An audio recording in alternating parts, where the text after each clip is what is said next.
नमस्कार, स्वागत है आपका। सौगंध टीवी देख रहे हैं आप और मैं हूं आपके साथ लता। कर्नाटक विधानसभा चुनाव का प्रचार खत्म होते ही अब 10 मई को वोटिंग के बाद 13 मई को काउंटिंग होगी। लेकिन काउंटिंग से पहले आइए आपको दरअसल कर्नाटक के वो समीकरण समझाते हैं जिनसे आपको इस बात का अंदाजा जरूर हो जाएगा कि कर्नाटक का अब जो ताज है वो किसके सिर सजेगा। कर्नाटक का प्रचार खत्म हो चुका है, सबकी निगाहें अब परिणाम पर हैं। 13 मई को कर्नाटक चुनाव के परिणाम आएंगे और ये तय हो जाएगा कि आखिर कर्नाटक में किसकी सरकार बनेगी, यानी कि कर्नाटक का ताज अब किसके सिर सजेगा। वहीं इसके पहले सौगंध टीवी ने कर्नाटक विधानसभा चुनाव को लेकर दरअसल एक सर्वे किया है, जिसकी रिपोर्ट पूरी आपको दिखाते हैं और समझाने की कोशिश करते हैं कि जो कर्नाटक में जो समीकरण है उस हिसाब से कौन सी पार्टी को जनता प्यार करती है और कौन सी पार्टी को जनता वोट देने वाली है और वोट देने के बाद उसकी सरकार राज्य में बनाने वाली है। तो चलिए चुनाव को लेकर एक सर्वे दरअसल जो किया गया है आपको दिखाते हैं कि कर्नाटक को लेकर देश के लोगों के दिल में आखिर क्या है। उससे पहले दरअसल कर्नाटक का जो समीकरण है, जो गणित है, वो अगर हम आपको समझाएं कि कर्नाटक में किस तरीके से जो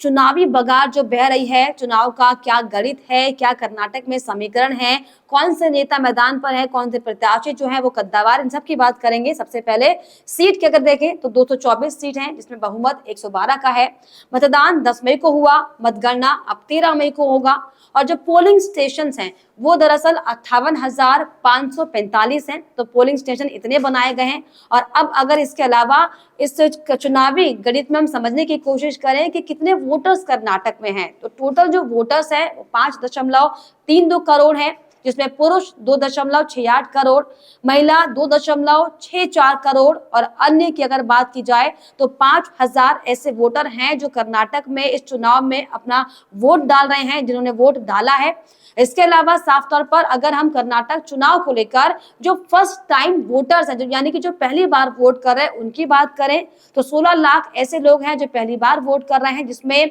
18 से 19 जो साल के लोग हैं वो दरअसल 11.72 लाख इतने जो जनसंख्या है वो पहली बार कर्नाटक चुनाव में अपने मत का इस्तेमाल कर रही है। इसके अलावा अगर हम अब आगे बढ़े कि चुनावी गणित में कि और क्या समीकरण कहता है, आखिर कर्नाटक में जो चुनाव हुआ है इसमें मैदान में कितने प्रत्याशी हैं, इसकी अगर बात की जाए तो 2615 प्रत्याशी मैदान में थे, जिनमें पुरुष की संख्या की जो बात करें तो इसमें 2429 पुरुष हैं, महिला 185 और अन्य 01 हैं। इसके अलावा अगर हम और ज्यादा आगे बढ़े और समझने की कोशिश करें कि उम्रवार वोटर्स की अगर बात की जाए तो कितने जो ऐसे उम्रदराज लोग हैं जिन्होंने वोट की चोट इस चुनाव में की है, तो ऐसे में जो 18 से 25 साल की उम्र के लोग हैं, ऐसे वोटर्स 65.47 लाख हैं। इसके अलावा इससे अगर आगे बढ़े तो 25 से 40 उम्र के जो लोग हैं वो दरअसल 1.89 करोड़ हैं। तो इतनी आबादी आपको बता रहे हैं कि जो आबादी कर्नाटक चुनाव में है, 40 से 60 साल के जो लोग हैं वो 1.70 करोड़ और 60 से जो 100 साल के लोग हैं, यानी कि 60 जो उम्र है उससे 100 साल की जो उम्र है वहां तक के जो वोटर्स हैं, 73 लाख ऐसे वोटर हैं जिन्होंने अपने मत का इस चुनाव में साफ तौर पर इस्तेमाल किया है। और अब अगर हम पिछले चुनाव की बात करें, यानी कि जो 2018 में कर्नाटक में विधानसभा चुनाव हुआ था, जिसमें जाहिर तौर पर जो कुल सीटें थी वो 224 थी, बहुमत 113 का था, और ऐसे में कौन सी पार्टी को कितने वोट मिले अगर इसकी बात की जाए तो बीजेपी को 104, कांग्रेस को 78, जेडीएस को 37 और अन्य को इसमें 0.5 जो है वो सीटें चुनाव में मिली थी। 2018 की दरअसल हम बात कर रहे हैं और ग्राफिक्स के जरिए आपको ये पूरा आंकड़ा दिखा रहे हैं कि क्या क्या आंकड़े हैं, चाहे 2000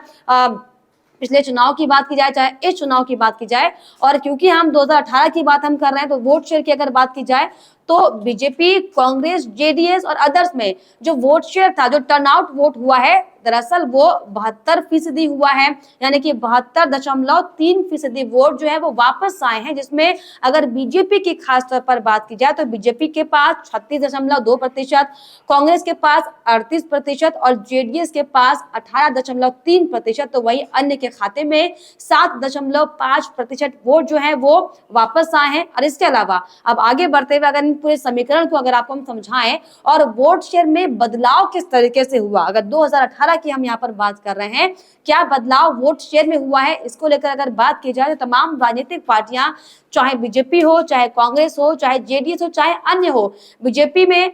16.3% जो कि प्लस में रही थी, कांग्रेस में 1.4% जो कि प्लस में थी, वहीं जेडीएस की अगर बात की जाए तो 1.9%, और वहीं अन्य की बात की जाए तो अन्य के खाते में हालांकि जो वोट शेयरिंग प्रतिशत है वो नहीं बढ़ा है। इसके अलावा अगर हम क्षेत्रवार सीटों की बात करें, अगर हम कर्नाटक चुनाव 2018 पिछले चुनाव की बात कर रहे हैं, ऐसे में क्षेत्रवार सीटों की अगर बात की जाए तो 224 सीटें थी ऐसे में, जिसमें हैदराबाद कर्नाटक में 40 सीटें, मुंबई कर्नाटक में 44 सीटें और तटीय क्षेत्र में 19 सीटें, ओल्ड मैसूर में 66, सेंट्रल कर्नाटक में 27 और बेंगलुरु क्षेत्र में 28 सीटें थी जो कि क्षेत्रवार तौर पर हमने देखी थी, और इन पर जो है वोट की चोट जनता ने की थी, मतदाताओं ने की थी। और ऐसे में अब तटीय क्षेत्र में आखिर कौन कौन सी सीटें आती हैं, तो तटीय क्षेत्र की बात की जाए तो कुल 19 सीटें इसके अंतर्गत आती हैं, जिसमें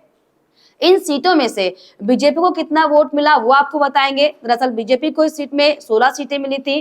कांग्रेस को 3 सीटें यहाँ पर मिली और जेडीएस का खाता यहाँ पर हालांकि नहीं खुला था, जेडीएस शून्य पर आकर रह गई थी। वहीं इसके अलावा अगर हम अब अन्य सीटों की बात करें, अगर हम ओल्ड मैसूर की बात करें तो ओल्ड मैसूर में अगर 2018 के चुनाव की बात की जाए तो कुल सीटें इसके अंतर्गत 66 आती है, हमने आपको बताया। इसके अलावा बीजेपी के पास कितनी सीटें आई, कांग्रेस के पास कितनी सीटें आई ये आपको बताएं, तो बीजेपी के खाते में 15, कांग्रेस के खाते में 20, जेडीएस के खाते में 30 और अन्य के खाते में मात्र एक सीट इस पूरी सीट से मैसूर से आने की आई थी। इसके अलावा अगर आगे बढ़े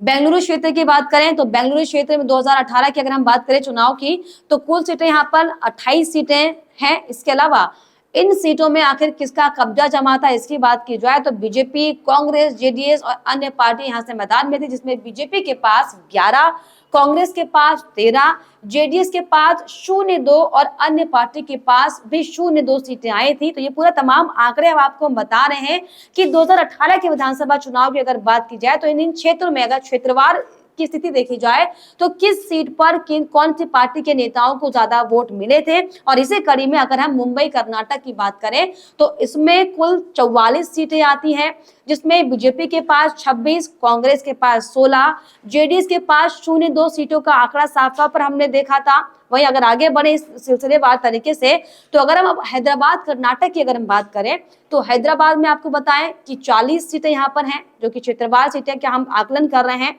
जिसमें बीजेपी, कांग्रेस, जेडीएस अन्य पार्टियों ने चुनाव लड़ा, जिसमें बीजेपी के पास 15, कांग्रेस के पास 21 सीटें तो जेडीएस के पास 0.4 सीटें आई थी। तो जिस तरीके से लगातार अब जो चुनावी चोट है ये आखिर किसके सर पर पड़ेगी, किसको जनता जिताएगी, इसकी हम बात कर रहे हैं। उसी की कड़ी में सेंट्रल कर्नाटक की अगर बात की जाए तो इस क्षेत्र में 27 सीटें आती हैं, जिसमें बीजेपी के पास 21, कांग्रेस के पास 5 और जेडीएस के पास 0 और अन्य के पास 1 सीट इस खाते में आई थी। तो जिस तरीके से 2018 में क्या कुछ जो चुनावी समीकरण थे, क्या कुछ गणित थे, ये हमने आपको दिखाया और उसी आकलन के बाद अब आपको ये दिखाने की कोशिश कर रहे हैं कि दरअसल 2019 के जो 18 के बाद 2019 में लोकसभा चुनाव हुआ था, अब उसमें देखिए कितना इफेक्ट इन सीटों का पड़ा था, कितना इफेक्ट, कितना जो है प्रभाव लोकसभा चुनाव में साफ तौर पर कर्नाटक चुनाव के बाद देखने को मिला था। ये अगर हम आपको बताएं तो कर्नाटक में क्योंकि लोकसभा की सीटें 28 है और ऐसे में बीजेपी के पास 25 सीटें, कांग्रेस के पास 1 सीटें, जेडीएस के पास 0.1 और अदर के पास 1 सीटें आई थी। यानी कि अगर हम वोट शेयरिंग की बात करें विधानसभा चुनाव के आकलन के बाद जो लोकसभा चुनाव हुए थे उसमें बीजेपी को +8 सीटें मिली, कांग्रेस को -8 सीटें मिली, वहीं जेडीएस के पास -1 सीटें आई तो वहीं अदर के पास जो है +1 सीट का आंकड़ा था। इसके अलावा साफ तौर पर अगर हम जो टर्नआउट वोट हुए हैं यानी कि जो वापस वोट आए हैं वो 66% यहाँ पर थे, जिसमें साफ तौर पर बीजेपी, कांग्रेस, जेडीएस तमाम पार्टियां रही, जिसमें बीजेपी को 51%, कांग्रेस को और जेडीएस को 42% और अदर्स को 0.7% इसमें जो है वोट मिले जो कि टर्नआउट हुए हैं। तो साफ तौर पर जो कर्नाटक चुनाव का गणित है वो हम आपको समझा रहे हैं और ऐसे में अब किसके कितने उम्मीदवार थे अगर इसकी बात की जाए तो बीजेपी के 224 उम्मीदवार, कांग्रेस के 223 उम्मीदवार, जेडीएस के 207, आम आदमी पार्टी के 209 और बीएसपी के 133 उम्मीदवार जो हैं चुनावी मैदान में थे। जिस तरीके से 2019 की हम ये बात कर रहे हैं, क्योंकि 18 के बाद ठीक 19 में लोकसभा चुनाव हुआ था, और ऐसे में ये गणित समझना बेहद ज्यादा जरूरी हो जाता है, क्योंकि अब 5 साल बाद जब चुनाव हो रहे हैं, अब क्या प्रभाव इनका होगा ये समझना जरूरी है। ऐसे में पार्टियों का प्रदर्शन क्या रहा ये अगर हम आपको बताएं, ऐसे में अगर हम साफ तौर पर कर्नाटक चुनाव के गणित में अगर हम साल दर साल की बात की जाए कि साल दर साल कितना इसमें बदलाव हुआ है, कितनी प्रोग्रेस पार्टियों की हुई है, या फिर जनता ने किस तरीके से जवाब दिया, अगर हम इसकी बात करें तो मतदान प्रतिशत क्या रहा इसकी अगर बात की जाए तो साल 2018 की अगर हम बात करें तो 72.10% जो है वो पोल यानी कि मतदान पड़ा है, जिसमें जो मेल हैं वो 72.68% है। तो वहीं फीमेल की बात की जाए तो 71.53% महिलाओं ने जो है अपना वोट प्रतिशत जो है उसमें वोट दिया है, कहने का मतलब। इसके अलावा अगर हम 2013 की बात करें, यानी कि अगर साल दर साल अगर हम पीछे जाते हुए समझने की कोशिश करें कि जो वोट प्रतिशत रहा वो किस तरीके से बढ़ा या घटा है, तो ये उसकी बात यहाँ पर हम आपको बता रहे हैं। और 2013 की खासतौर पर बात की जाए तो टोटल जो वोट प्रतिशत रहा वो 71.45% रहा, जो कि 2018 से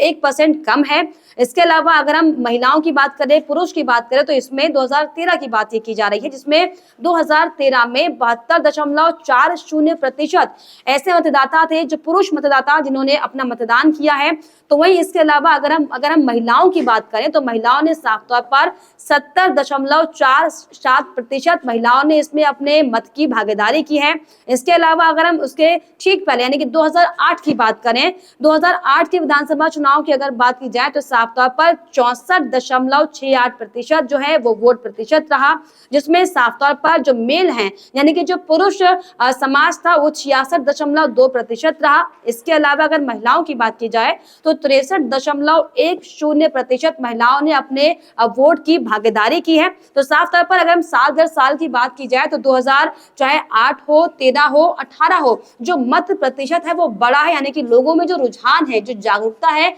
वो साफ तौर पर देखी गई है। और इसके अलावा अगर अब हम ये समझने की कोशिश करें कि चुनावों में कितने किसके प्रत्याशी थे, तो साफ तौर पर कितने प्रत्याशी अगर ये हम समझे कि क्या कुछ समीकरण है, जातिगत समीकरण क्या कुछ है, किस किस समाज के लोग वहां पर आते हैं, किस किस समाज के लोग अपने मत की भागीदारी करते हैं, अगर इसको समझने की कोशिश की जाए तो साफ तौर पर कई समाज कर्नाटक में है। लिंगायत समाज वहां पर है, वोक्का लिका समाज है, एससी है, एसटी है, मुस्लिम, ब्राह्मण, कुरुबा, जैन, ईसाई, ओबीसी, तमाम समाज हैं जो कि कर्नाटक में वोट की चोट करते हैं। इसमें साफ तौर पर जो कितने प्रत्याशी किसके थे ये समझे अगर, तो बीजेपी के देखिए जो लिंगायत समुदाय है वो 67% जो प्रत्याशी थे वो लिंगायत समुदाय के थे, कांग्रेस के 51%, तो वहीं जेडीएस के 44% जो है लिंगायत समुदाय के प्रत्याशी मैदान में थे। इसके अलावा अगर वोक्कालिगा समाज की बात की जाए तो वोक्कालिगा समुदाय के लोग बीजेपी ने वोक्कालिगा समाज के जो है 42% कैंडिडेट मैदान में उतारे थे। इसके अलावा कांग्रेस ने 43, तो वहीं जेडीएस ने 54% वोक्कालिगा समाज पर अपना दांव खेला था, यानी कि प्रत्याशी उनके वोक्कालिगा समुदाय के थे। इसके अलावा अगर हम एससी की बात करें, एससी यानी कि अनुसूचित जनजाति की बात की जाए तो बीजेपी ने 37, कांग्रेस ने 35 और जेडीएस ने 34 उम्मीदवार अपने प्रत्याशी मैदान में उतारे थे। इसके अलावा अगर एसटी की बात की जाए तो 17, 16, 14 यानी कि 17 बीजेपी के, कांग्रेस के 16 और जेडीएस के 14 उम्मीदवार मैदान में थे। इसके अलावा अगर मुस्लिम समाज की बात की जाए, यानी कि मुस्लिम समुदाय की बात की जाए तो बीजेपी ने यहाँ से एक भी चेहरा मुस्लिम नहीं उतारा था, कांग्रेस ने 14 कैंडिडेट्स अपने मैदान में मुस्लिम उतारे थे। इसके अलावा अगर हम जेडीएस की बात करें तो जेडीएस ने 23 ऐसे उम्मीदवार जो कि मुस्लिम समुदाय से थे इन्होंने अपने मैदान में उतारे। इसके अलावा ब्राह्मण अगर समाज की बात करें तो ब्राह्मण समाज से बीजेपी के 13 कैंडिडेट थे, कांग्रेस के 7 तो जेडीएस के 2 थे। इसके अलावा कुरुबा जाति की अगर हम बात करें तो कुरुबा जाति के 7 बीजेपी के थे, 14 कांग्रेस के थे। इसके अलावा 10 ऐसे प्रत्याशी थे जो दरअसल जेडीएस की तरफ से मैदान में उतारे गए थे। इसके अलावा अगर बात की जाए जैन समुदाय की तो जैन समुदाय के जो प्रत्याशी थे बीजेपी, कांग्रेस, जेडीएस तीनों ने एक एक अपना प्रत्याशी जैन समुदाय का मैदान में उतारा था। इसके अलावा अगर हम ईसाई समुदाय की बात करें तो बीजेपी ने कोई भी ईसाई समुदाय पर अपना दांव नहीं खेला था, तो वहीं कांग्रेस ने 3 ऐसे प्रत्याशी थे जो कि ईसाई समुदाय के थे, मैदान में उतारे थे, तो वहीं जेडीएस ने एक ईसाई समुदाय मैदान में उतारा। इसके अलावा अगर हम ओबीसी की बात करें तो ओबीसी में 40 ऐसे प्रत्याशी थे जिन पर बीजेपी ने अपना दांव खेला, यानी कि बीजेपी ने 40 ओबीसी कैंडिडेट मैदान में उतारे। तो वहीं कांग्रेस ने भी 40, तो वहीं जेडीएस ने 41 ओबीसी जो चेहरे थे वो साफ तौर पर चुनावी मैदान में प्रत्याशी के तौर पर उतारे थे। और इसके अलावा अब अगर ये समझा जाए कि महिलाओं पर कौन कौन सी पार्टियों ने कितना दांव खेला, यानी कि जो महिला वोटर है उन्हें प्रभावित करने के लिए महिला चुनाव पर नेताओं की जो दावेदारी अक्सर हम देखते हैं, उसमें अगर समझा जाए तो महिलाओं पर दाव किन पार्टियों ने कितने कैंडिडेट्स उतारे, इसको अगर हम समझने की कोशिश करें तो बीजेपी ने साफ तौर पर 11 महिला कैंडिडेट को अपने चुनावी मैदान में उतारने के लिए महिलाओं के चेहरे को दाव पर लगाया था। इसके अलावा कांग्रेस ने 12 उम्मीदवार खड़े किए थे। तो वहीं अगर जेडीएस की बात की जाए तो जेडीएस ने 13 उम्मीदवार महिलाओं पर जो है दाव लगाया था। इसके अलावा अगर हम कर्नाटक चुनाव का गणित समझते हुए जातिगत समीकरणों पर अगर हम जाएं तो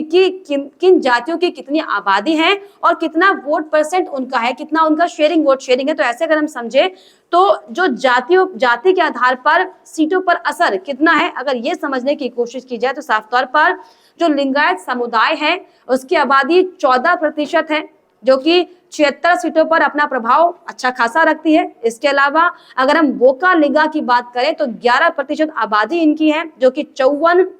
सीटों पर अपना प्रभाव रखती है। अगर कुरुबा समुदाय की बात की जाए तो साफ तौर पर 0.7% जो है ये आबादी कुरुबा समुदाय की है, जो कि 3 सीटें पर इनका अच्छा खासा प्रभाव माना जाता है। वहीं अगर हम मुस्लिम समुदाय की बात करें तो मुस्लिम समुदाय 13% प्रदेश में है। ऐसे में 13 सीटें जो हैं अच्छा खासा प्रभाव 13 सीटों पर मुस्लिम समुदाय का है। इसके अलावा अगर ओबीसी समाज की बात की जाए तो ओबीसी समाज का जो प्रभाव है ये साफ तौर पर 13 सीटों पर है और आबादी अगर देखी जाए तो 12% इनकी आबादी है। वहीं एससी की बात करें तो एससी 17% आबादी है, जो कि 30 सीटों पर अपना प्रभाव रखती है। इसके अलावा अगर हम एसटी की बात करें तो एसटी का जो प्रभाव है वो दरअसल 8 सीटों पर है, जो कि 0.7% आबादी रखता है। तो तमाम जो चीजें हैं, कैसे अलग अलग जाति के लोग, कैसे अलग अलग समुदाय के जो लोग हैं वो किन किन सीटों पर अपना प्रभाव रखते हैं, दरअसल ये आपको समझाने की हमने कोशिश की। और इसके अलावा अगर हम क्षेत्रवार जातीय समीकरण की बात करें कि आखिर जातीय समीकरण क्षेत्रवार कैसे है, क्या है, इसके अगर साफ तौर पर बात की जाए तो अलग अलग जाति के लोग, अलग अलग समुदाय के लोग, अलग अलग जो भाषा के लोग हैं वो साफ तौर पर प्रदेश में अपना एक अलग प्रभाव डालते हैं, जिसमें हिंदू, मुस्लिम, ईसाई, सिख, बौद्ध, जैन, ये अलग अलग जातियां जो कि साफ तौर पर कर्नाटक चुनाव में एक अच्छा खासा प्रभाव डालती हैं। जिसमें अगर हम महाराष्ट्र और कर्नाटक की खासतौर पर बात करें तो महाराष्ट्र कर्नाटक में हिंदू जो जाति है वो दरअसल 82.65% अपना प्रभाव रखती है। मुस्लिम जाति की बात की जाए तो 14.57, वहीं अगर ईसाई की बात की जाए तो 0.44%, अगर सिख की बात की जाए तो 0.04%, और वहीं इसके अलावा अगर बौद्ध धर्म की बात की जाए तो बौद्ध का जो प्रतिशत है अगर जातिगत तौर पे हम देखें तो 0.02% जो है बौद्ध जाति के लोग इस सीट पर प्रभाव डालते हैं। इसके अलावा जो जैन समाज के लोग हैं वो 1.92% अपना जो है वोट शेयर यानी कि प्रभाव जो है साफ तौर पर महाराष्ट्र कर्नाटक सीट पर डालते हैं। इसके अलावा अगर हम हैदराबाद कर्नाटक सीट की बात करें साफ तौर पर तो यहाँ पर भी अगर हम हिंदू, मुस्लिम, ईसाई अगर अलग अलग जातिगत क्षेत्रवार तौर पर अगर हम समीकरण को समझने की कोशिश करें तो हिंदू जाति 82.52%, इसके अलावा मुस्लिम जाति 15.68%, ईसाई 0.72%, सिख 0.04%। तो वही बौद्ध धर्म की अगर बात की जाए तो यहाँ पर बौद्ध जो धर्म है वो दरअसल 0.45% अपना इफेक्ट डालती है। तो वहीं जो जैन समुदाय के लोग हैं वो 0.20% अपना वोट यानी कि अपना जो वोट शेयर करते हैं और प्रभाव इस पूरी सीट पर डालते हैं। इसके अलावा अगर हम तटीय क्षेत्र की बात करें साफ तौर पर तो सेम अगर हम आंकड़े समझे, हिंदू 76.53%, मुस्लिम 16.72%, ईसाई 5.99%, तो वहीं सिख 0.02%। वहीं बौद्ध जो जाति हैं वो 0.29%। तो वहीं जैन धर्म के जो लोग हैं वो 0.39%। तो वहीं जो 0.39 जो प्रतिशत है, ऐसे में साफ तौर पर जैन धर्म के लोग तटीय क्षेत्र में अपना प्रभाव रखते हैं। वहीं आगे बढ़ते हुए अगर हम ओल्ड मैसूर की बात करें, अगर हम ओल्ड मैसूर क्षेत्र की बात करें जातिगत के हिसाब से, तो ऐसे में हिंदू जो वोट प्रतिशत है वो 89.60% है। इसके अलावा मुस्लिम की अगर खासतौर पर बात की जाए तो 8.94%, ईसाई की बात करें तो 0.91%, सिख की अगर बात की जाए तो 0.02%। इसके अलावा बौद्ध धर्म की बात की जाए, बौद्ध जाति की बात की जाए तो 0.13% वोट शेयर यहाँ पर है। इसके अलावा अगर हम जैन समाज की बात करें तो 0.23% ऐसा आबादी है जो कि साफ तौर पर ओल्ड मैसूर क्षेत्र में अपना प्रभाव रखती है। इसके अलावा अगर अब हम सेंट्रल कर्नाटक की बात करें तो सेम अगर सेंट्रल कर्नाटक में हम जाएं तो हिंदू 85.65%, मुस्लिम 12.44%, तो वहीं ईसाई की अगर बात की जाए तो 1.20%, सिख की बात की जाए तो 0.02%, बौद्ध धर्म 0.01%, तो वहीं जैन धर्म की अगर बात करें तो 0.42% ऐसी आबादी है जो इस समुदाय के लोग हैं जो इस सीट पर अपना प्रभाव अच्छा खासा छोड़ती है। अब वहीं अगर आगे बढ़ते हुए हम बेंगलुरु क्षेत्र की बात करें कि बेंगलुरु क्षेत्र में कौन सी जाति का कितना प्रभाव है, तो ऐसे में इस सीट पर अगर हिंदू जाति की बात करें तो 80.29% हिंदू जाति का इसमें प्रभाव, यानी कि सबसे ज्यादा प्रभाव जो है बेंगलुरु क्षेत्र में हिंदू जाति का है। इसके अलावा जो मुस्लिम परसेंटेज वोट है वो दरअसल 12.97% है। इसके अलावा जो ईसाई धर्म है, यानी कि जो ईसाई जाति के लोग हैं वो 5.25 अपने प्रतिशत अपना जो वोट शेयर है वो इस सीट पर रखते हैं, अपना प्रभाव इस सीट पर रखते हैं। इसके अलावा अगर हम सिख की बात करें तो 0.14% और बौद्ध धर्म की अगर बात की जाए तो 0.06%। और इसके अलावा अगर जैन धर्म की बात की जाए तो इस सीट पर यानी कि बेंगलुरु क्षेत्र पर 0.86% ऐसे पूरे समाज का तबका है जो इस सीट पर अच्छा खासा प्रभाव डालता है। अब ऐसे में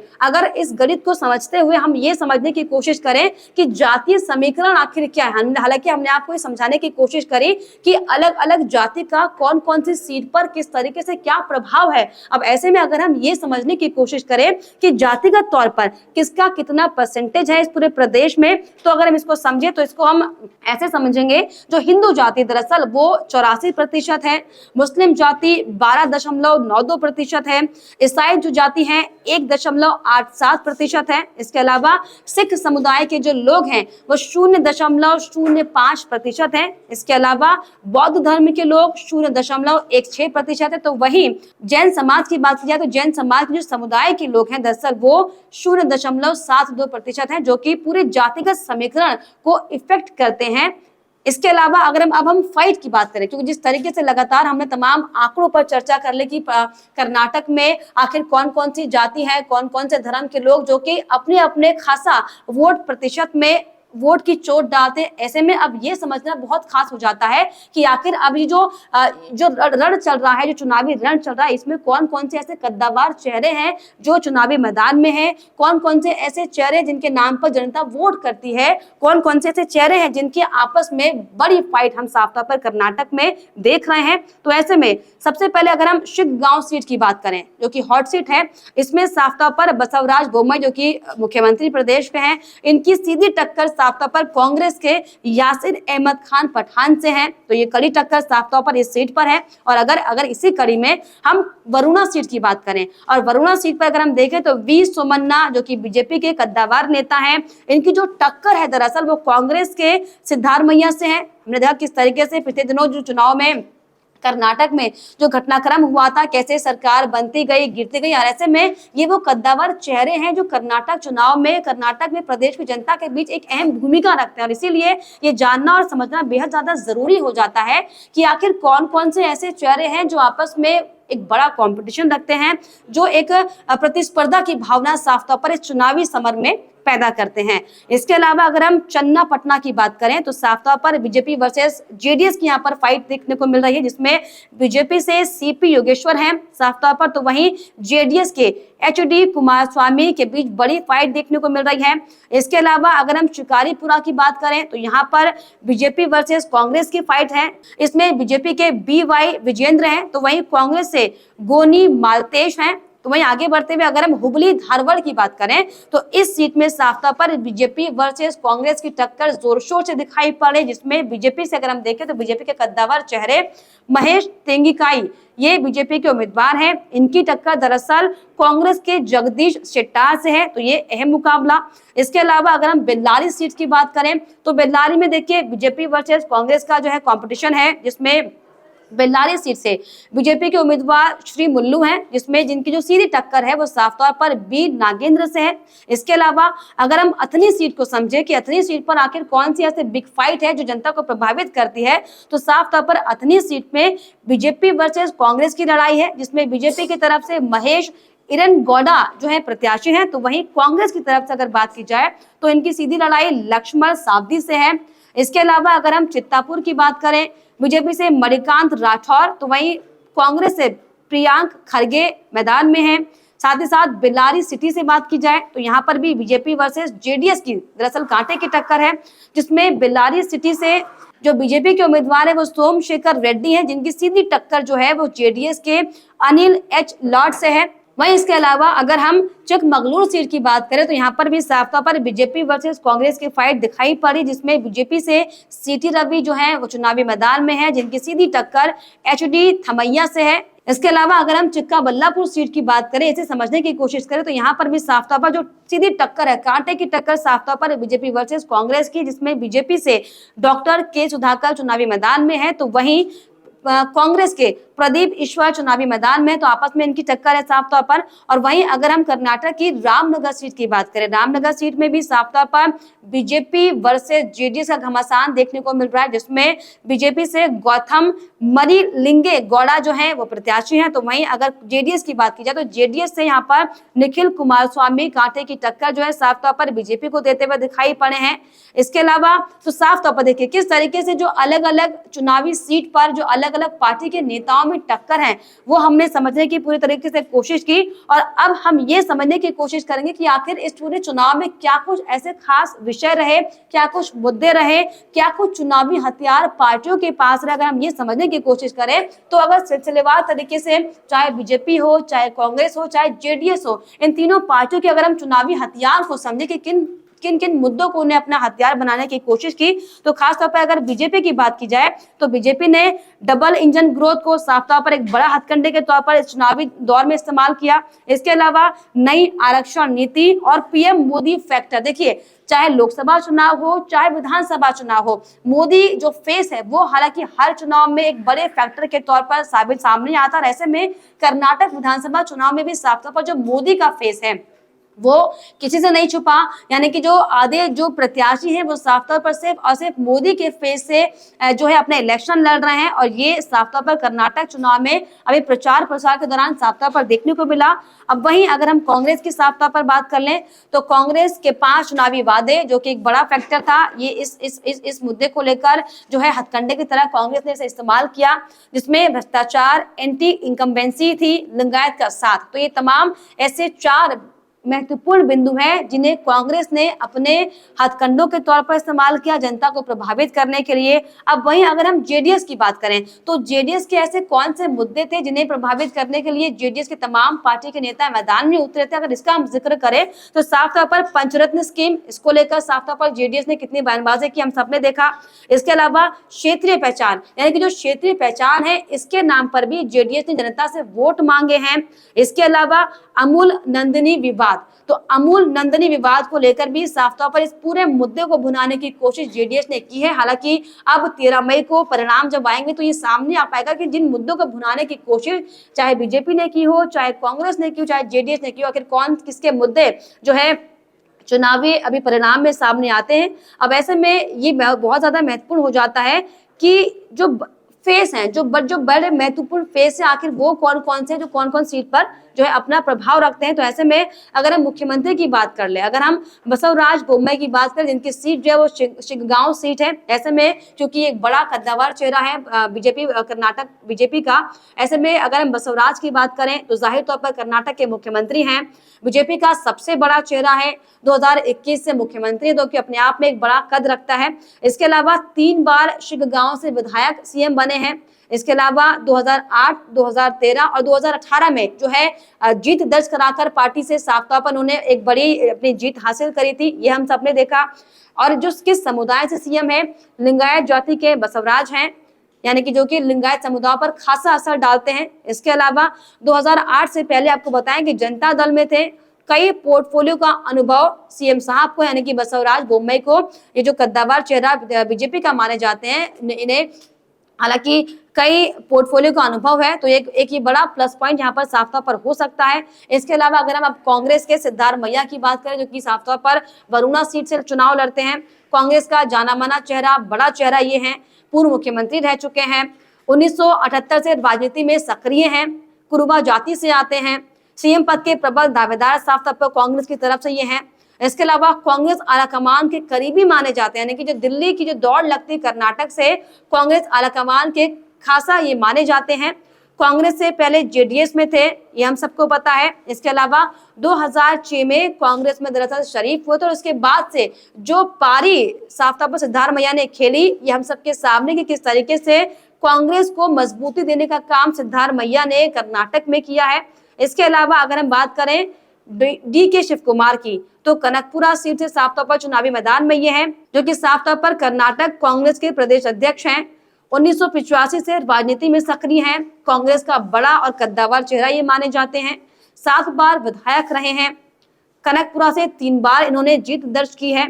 बोकालिगा जाति से आते हैं, यानी कि बोकालिगा समुदाय में अच्छा खासा प्रभाव इनका देखा जाता है, साथ ही सीएम पद के लिए ये भी प्रबल दावेदार माने जा रहे हैं।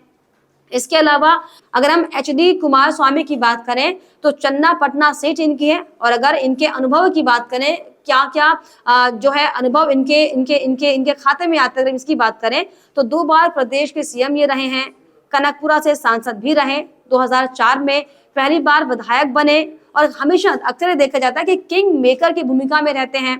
2019 में सरकार गिर गई थी, जेडीएस को कर्नाटक में मजबूत बनाने का काम किया, कर्नाटक मुकाबला त्रिकोणीय बनाया इन्होंने, यानी कि साफ तौर पर जो एचडी कुमार स्वामी हैं अभी कर्नाटक के खेल को बहुत ज्यादा दिलचस्प कर सकते हैं, क्योंकि अक्सर जो है किंग मेकर की भूमिका में ये साफ तौर पर दिखाई पड़ते हैं, और बिना जेडीएस कर्नाटक की राजनीति अधूरी है ऐसा साफ तौर पर ये माना जाता है। तो ये साफ तौर पर अहम भूमिका कर्नाटक की राजनीति में निभाते हैं। इसके अलावा अगर हम बीवाई विजयेंद्र की बात करें जिनकी जो सीट है वो शिकारीपुरा है, अगर इनके पूरे लेके जोखे की बात की जाए तो साफ तौर पर पूर्व सीएम बीएस येदियुरप्पा के बेटे हैं, येदियुरप्पा के राजनीतिक विरासत जाहिर तौर पर इनके ऊपर है, ऐसे में ये साफ तौर पर माना जाता है क्योंकि प्रभाव राजनीतिक रहा है, ऐसे में कद्दावर नेता के तौर पर इनको देखा जाता है। पेशे से वकील हैं बीआई विजेंद्र। इसके अलावा कर्नाटक बीजेपी के महासचिव हैं, बीजेपी के युवा नेताओं में शुमार इनका नाम है। तो तमाम कद्दावर चेहरे जिनको साफ तौर पर हमने देखा और समझा कि आखिर जो कर्नाटक में मतदान अब हुआ है, ऐसे में कौन कौन से ऐसे कद्दावर चेहरे हैं जो साफ तौर पर इस चुनाव में एक बड़ी चोट डालते हैं, जिनका प्रभाव साफ तौर पर कर्नाटक में देखने को मिलेगा। तो साफ तौर पर अलग अलग तरीके से हमने कर्नाटक के जो समीकरण है उनको समझने की कोशिश करी। ऐसे में जिस तरीके से अब जो चुनाव हो चुके हैं, नतीजों पे सबकी निगाहें टिकी हुई हैं, ऐसे में जानना बेहद ज्यादा जरूरी हो जाता है कि आखिर लोगों की इस पर क्या राय है, लोग इस पर क्या कुछ कह रहे हैं और क्या कुछ उनका मानना है कि कर्नाटक में आखिर किसकी सरकार बनेगी। तो ऐसे में आपने देखा कि कैसे कर्नाटक का चुनाव का क्या गणित रहा, और अब आपको दिखाते हैं कि जनता इसके बारे में क्या सोचती है, क्या समझती है। बहरहाल ये तो रहा कर्नाटक का गणित और आम जनता की राय, लेकिन अब ये देखना दिलचस्प होगा कि कर्नाटक की जनता आखिर किसे सत्ता की चाबी सौंपती है और किसके सिर कर्नाटक का ताज सजाती है। लेकिन ऐसे में आपकी इस पर क्या राय, आपका दिल क्या कहता है कि कर्नाटक में किसकी सरकार बनेगी, हमें कमेंट बॉक्स में जरूर लिखिएगा। साथ ही साथ हमारे चैनल को सब्सक्राइब करना भी ना भूलें। आप देख रहे हैं सौगंध टीवी, सौगंध वतन की।